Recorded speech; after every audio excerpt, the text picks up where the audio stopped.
I had the opportunity to get a visit from Arbortech in my own shop. I got to try out all their tools that I don't already have. And I even got to hear about some upcoming products. And he didn't tell me that I couldn't tell you about them. But he did show me that he had Paul Jackman's leg in the back of his truck. So, yeah, I'm not going to tell you anything. So this project was really just an excuse to get to play around with those tools. And so that's why you're seeing my footage is a little disjointed and just trying different things.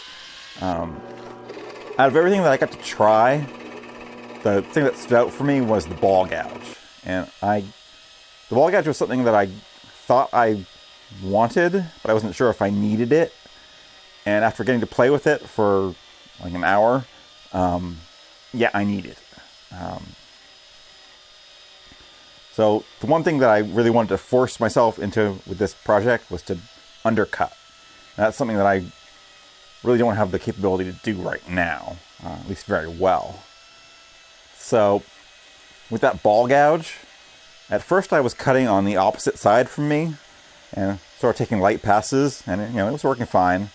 And then I started coming on the side next to me, sort of pulling it towards me, and then I got to I was using it like I stole it, basically. I was pushing that thing as hard as it could go, and it did a fantastic job. And let me just make clear that I'm not being paid to say this, other than the fact that their coming to visit me was kind of a payment, but there's no money being paid to me to say anything. There was no... usually when you do any kind of video with a company, you have to get the video approved. There's been none of that from Arbortech. They're just like, hey, do whatever you want. So it really shows the confidence they have in their products. Though they do dismember people from time to time. So there's that. But getting back to the ball gouge, the tool that I have that's comparable to it is the flex shaft with a round carving burr. And really there's no contest between the two. The ball gouge is more powerful and it leaves a better surface. So this is like a really coarse sandpaper, whereas the ball gouge is like a gouge and it's actually cutting the fibers. So you get a really nice clean result.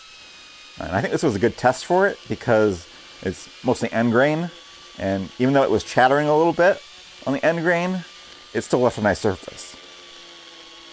And I wanted a textured surface on the inside of this because it's supposed to be like a cave.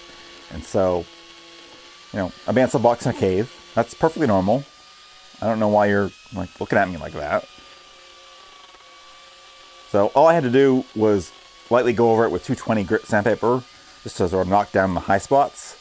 And otherwise it was just ready to go straight to finish right off the tool.